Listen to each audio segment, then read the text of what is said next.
Salut à tous, j'espère que vous allez bien et on se retrouve aujourd'hui pour le début d'une nouvelle série que je vous ai proposée hier et que vous avez accepté à 88%. Alors sans plus attendre, démarrons cette série de vidéos dans lesquelles je vais vous présenter les attaquants qui pourraient être associés au PSG en cas de départ d'Icardi, avec l'analyse qui va avec bien évidemment.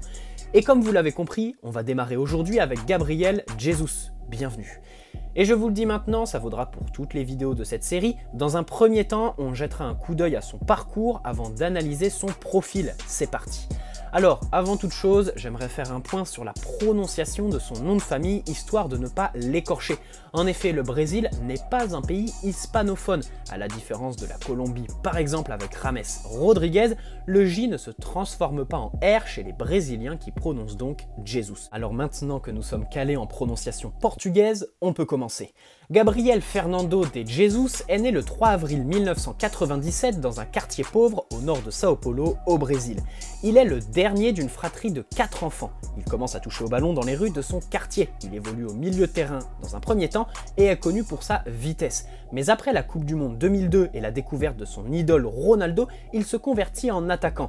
En parallèle, il vit une enfance relativement difficile puisque son père décède très tôt. Sa mère devra élever seule ses 4 enfants. Le foot commence à devenir une affaire sérieuse lorsque Gabriel Jesus rejoint sa première équipe dans un petit club local, Anhanguera. Plusieurs équipes brésiliennes commencent à s'intéresser à lui et lors d'un tournoi U15, il inscrira 29 buts et tapera dans l'œil de Palmeiras avec qui il s'engage dans la foulée. La suite est très simple, Gabriel Jesus devient une machine à but. En effet, il en marque 54 en 48 matchs avec la catégorie U18 du club avant d'être surclassé en U20.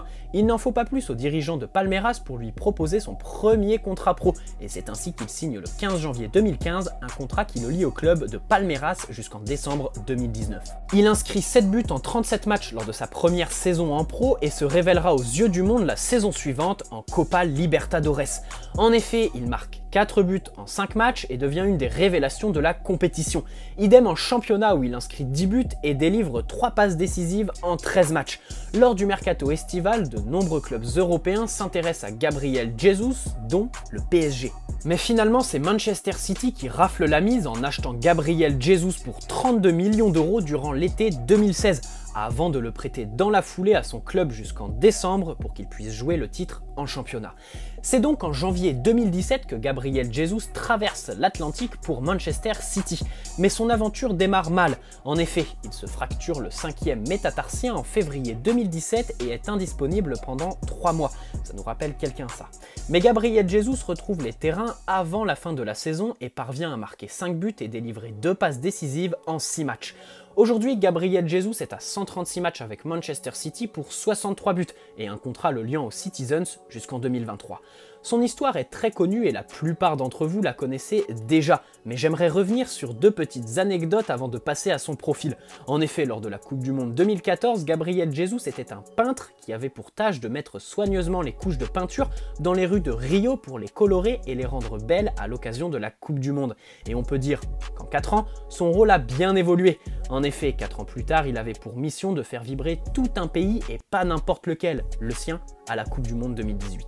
Autre anecdote qui concerne sa célébration. Vous la connaissez tous, elle consiste à mimer un appel téléphonique. Et si la plupart des gens pensent que cette célébration est destinée à son ex-petit ami qui ne répondait pas à ses appels lorsqu'il était à Palmeiras, mais qui a finalement envoyé un message quand il est arrivé à City, cette explication est fausse. En effet, il a contredit cette rumeur à plusieurs reprises sur Twitter.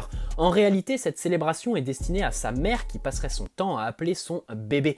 Un clin d'œil à sa mère poule et pas à une chouin comme certains le pensent. Voilà pour son histoire que l'on pourrait qualifier de fabuleuse. Maintenant, son profil. Dans un premier temps, on peut noter son âge. En effet, à 22 ans, Gabriel Jesus a déjà une très belle expérience du plus haut niveau, qu'elle soit européenne ou en sélection brésilienne avec laquelle il a gagné les JO de 2016 et participé à la Coupe du Monde 2018. Pour décrire Jesus en 2 mots, je dirais polyvalent et imprévisible. En effet, sa polyvalence se traduit par le fait qu'il soit capable d'évoluer en pointe ou sur les ailes, une polyvalence qui est constamment recherchée par le PSG sur le marché des transferts. La première de ses caractéristiques, c'est son aisance déconcertante dans le dribble. En effet, que ce soit sur les côtés ou à la pointe de l'attaque, Jesus est capable de se tirer de n'importe quelle situation par sa capacité dans le 1 contre 1 qui est excellente. Mais attention, ne voyez pas en lui un attaquant trop gourmand qui garde la balle trop longtemps et qui finit par agacer ses coéquipiers et le spectateur. Non, son QI foot est plus élevé, il sait dribbler, oui, mais il sait aussi lâcher le ballon au bon moment, et c'est ici qu'il développe un altruisme très apprécié dans le football moderne. Oui, Jesus est un dribbleur, mais en aucun cas il tire le tempo des circuits de balle vers le bas, et puis, bien évidemment, cette aisance technique, on la retrouve dans n'importe quel espace, même les plus réduits, ce qui conduit à une forme d'agacement chez l'adversaire qui va permettre à Jesus d'obtenir des fautes par moment. Dans l'utilisation de l'espace, on remarque sa discipline tactique, ce qui permet d'installer un jeu de position très intense sans que Jesus ne soit esselé. Et ici, on va faire une transition avec son jeu de passe qui est intéressant et caractérisé par une excellente vision du jeu et une capacité à aller chercher ses partenaires un peu partout sur le terrain. Mais ici, j'aimerais m'arrêter sur ce qui est selon moi la plus grande force de Gabriel Jesus, son travail en tant que pivot qui est juste phénoménal. En effet, dos au but, j'ai envie de dire que Gabriel Jesus est un monstre de conservation, de protection et d'orientation. Il fait certainement partie des meilleurs pivots d'Europe, ce qui serait complémentaire avec l'attaquant de profondeur qu'est Mbappé. Mais cet altruisme ne s'arrête pas là. En effet, on va aller un peu plus haut sur le terrain pour rejoindre la surface de réparation dans laquelle Gabriel Jesus se montre très calme. En effet, il n'est pas le genre d'attaquant impatient qui va directement chercher le but dès qu'il entre dans la surface. Non, Gabriel Jesus est tout à fait capable de faire preuve d'une sérénité déconcertante pour apporter une touche supplémentaire afin de se mettre dans la position la plus confortable possible pour tirer ou pour tout simplement retrouver un coéquipier. Donc dans la surface, Gabriel Jesus est d'une très grande générosité. Il n'hésitera pas une seconde s'il voit un coéquipier mieux placé pour marquer et se montre très patient, lucide et serein dans la surface. Si on redescend un cran en dessous, on peut aussi se rendre compte que Gabriel Jesus est tout à fait capable de trouver des coéquipiers dans des zones plus avancées et casser des lignes par la passe. En effet, c'est le genre d'attaquant capable de venir se positionner entre les lignes de l'adversaire, demander le ballon, temporiser sa course et attendre par le dribble qu'un coéquipier soit dans une position parfaite pour lui délivrer une passe dans un bon tempo entre les lignes.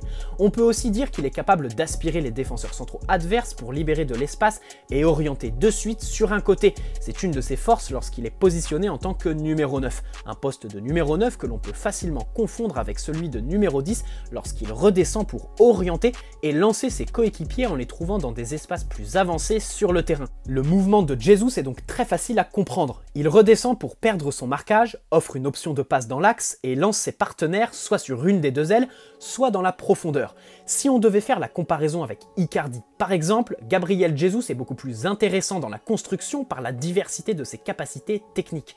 Il n'a pas un gros gabarit, mais il réussit tout de même à se montrer très intéressant dans l'orientation du corps lorsqu'il redescend. Il subit des fautes, mais ce n'est pas non plus un fragile qui tombe à chaque fois qu'on lui rentre dedans. Non, il sait orienter son corps et jouer avec ses bras pour ne pas être embêté balle au pied. Son aisance technique dans les contrôles, dans les dribbles et dans les passes fait le reste. Alors maintenant, passons à l'aspect primordial du jeu de l'attaquant, la finition.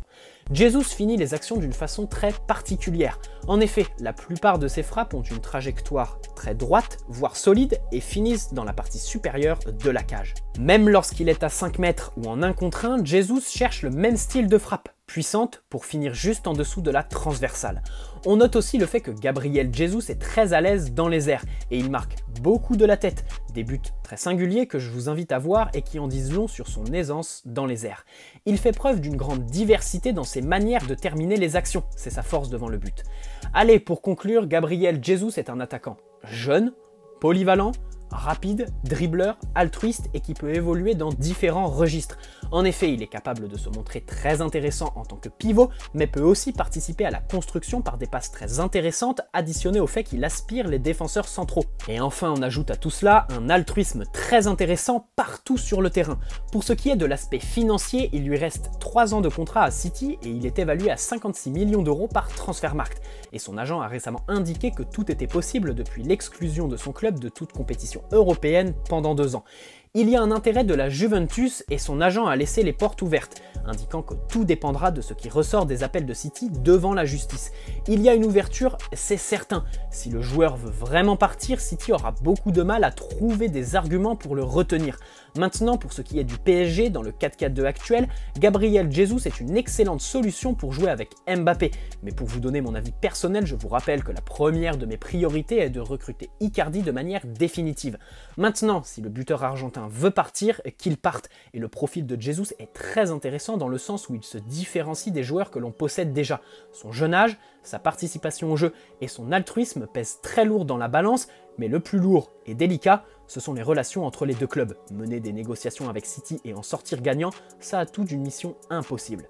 Voilà, c'est tout pour aujourd'hui et ce premier épisode de cette nouvelle série qui, je l'espère, vous plaira. Si c'est le cas, n'hésitez pas à poser un like, vous abonner si ce n'est pas déjà fait, et me donner vos avis sur Gabriel Jesus dans l'espace commentaire. Rendez-vous demain pour la suite de cette série avec un nouveau youtubeur qui viendra nous apporter son analyse.